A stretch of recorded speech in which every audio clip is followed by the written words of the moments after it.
नमस्कार विद्यार्थी मित्रांनो, आजच्या व्हिडिओमध्ये आपण सुरू केलेल्या मराठी ग्रामर क्वेश्चन पेपर सिरीजचा पार्ट 12 बघणार आहोत।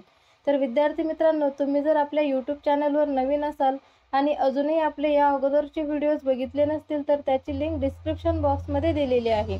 त्या ठिकाणी जाऊन आपले या अगोदरचे व्हिडिओज तुम्ही बघू शकता। चला तर सुरुवात करूयात आजच्या आपल्या व्हिडिओला। आजचा आपला पहिला प्रश्न आहे, भाग्यवान या शब्दाचा विरुद्धार्थी शब्द खालीलपैकी कोणता आहे? ऑप्शन्स आहे उदासी, अपयशी, अभागी आणि असुर। तर विद्यार्थी मित्रांनो, भाग्यवान या शब्दाचा विरुद्धार्थी शब्द आहे अभागी। ऑप्शन नंबर 3 या प्रश्नाचा करेक्ट आन्सर आहे।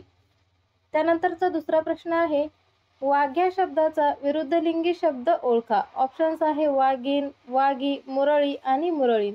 या प्रश्नाचं योग्य उत्तर आहे पर्याय क्रमांक 3 मुरळी। वाघ्या या शब्दाचा विरुद्धलिंगी शब्द आहे मुरळी। त्यानंतरचा प्रश्न आहे, गोविंदा इंग्रजीत कच्चा आहे। अधोरेखित शब्दाचा कारकार्थ शोधायचा आहे। अधोरेखित केलेला शब्द आहे इंग्रजीत आणि इंग्रजीत या शब्दाचा आपल्याला या ठिकाणी कारकार्थ शोधायचा आहे। तर विद्यार्थी मित्रांनो, इंग्रजी या नामाला या ठिकाणी त हा प्रत्यय या ठिकाणी जोडलेला आहे आणि ज्या ठिकाणी नाम किंवा सर्वनामाला त, इ, आ अशा प्रकारचे प्रत्यय जोडलेले असतात त्या ठिकाणी ते सप्तमी विभक्तीचं उदाहरण असतं आणि सप्तमीचा कारकार्थ असतो अधिकरण। म्हणून या प्रश्नाचं योग्य उत्तर आहे पर्याय क्रमांक 2 सप्तमी अधिकरण। त्यानंतरचा प्रश्न आहे प्रश्न क्रमांक 4, क्षेम या शब्दाचा समानार्थी शब्द ओळखा। ऑप्शन्स आहे क्षम, शिक्षा, कल्याण आणि शांती। तर विद्यार्थी मित्रांनो, क्षेम या शब्दाचा समानार्थी शब्द आहे कल्याण। ऑप्शन नंबर 3 या प्रश्नाचं करेक्ट आन्सर आहे। त्यानंतरचा प्रश्न आहे प्रश्न क्रमांक 5, जहाल या शब्दाच्या विरुद्ध अर्थाचा शब्द कोणता? ऑप्शन्स आहे मवाळ, शेळपट, भित्रा आणि नरम। तर विद्यार्थी मित्रांनो, जहाल या शब्दाचा विरुद्ध अर्थाचा शब्द आहे मवाळ। म्हणून ऑप्शन नंबर 1 या प्रश्नाचा करेक्ट आन्सर होईल।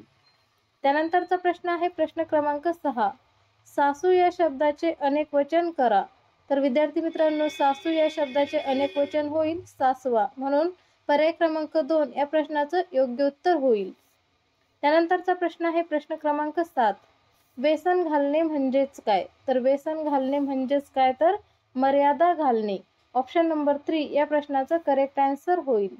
त्यानंतरचा प्रश्न आहे प्रश्न क्रमांक 8, डोळ्यावर कातडे ओढणे म्हणजेच काय? तर विद्यार्थी मित्रांनो, डोळ्यावर कातडे ओढणे म्हणजेच काय तर कानाडोळा करणे। ऑप्शन नंबर 1 या प्रश्नाचं करेक्ट आन्सर होईल।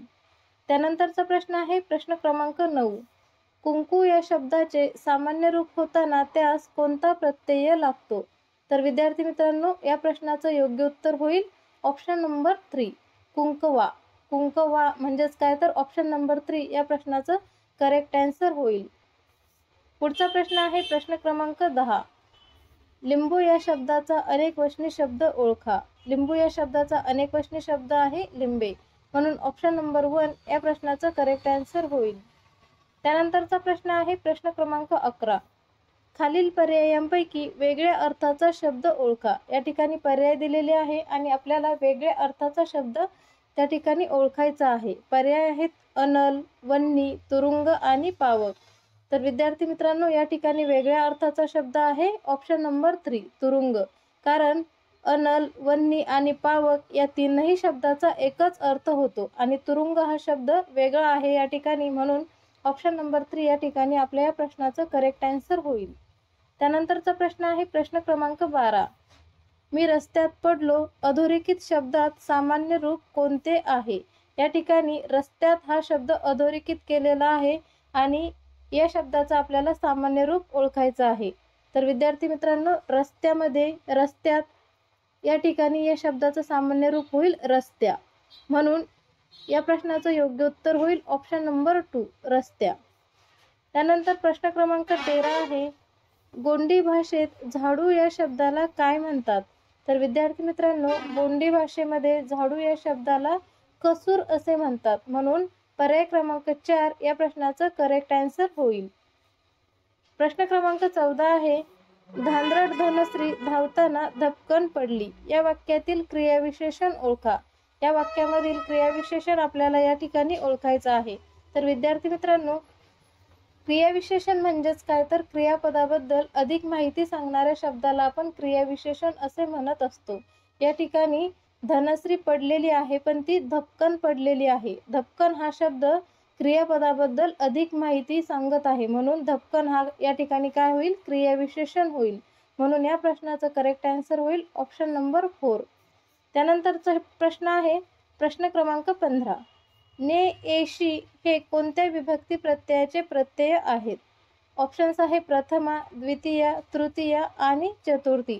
तर विद्यार्थी मित्रांनो, ने एशी हे तृतीय विभक्तीचे उदाहरण आहे. तृतीय विभक्ती प्रत्ययाचे हे प्रत्यय आहेत, म्हणून ऑप्शन नंबर 3 या प्रश्नाचा करेक्ट आन्सर होईल. तर विद्यार्थी मित्रांनो, आजचा व्हिडिओ तुम्हाला आवडला असेल तर व्हिडिओला एक लाईक नक्की करा. तुमच्या इतर मित्रमैत्रिणींना सुद्धा शेअर करा आणि अजूनही आपल्या एज्युकेशनल अकॅडमी या यूट्यूब चॅनलला सबस्क्राईब केलं नसेल तर लगेच सबस्क्राईब करून घ्या. भेटूयात नेक्स्ट व्हिडिओमध्ये. धन्यवाद.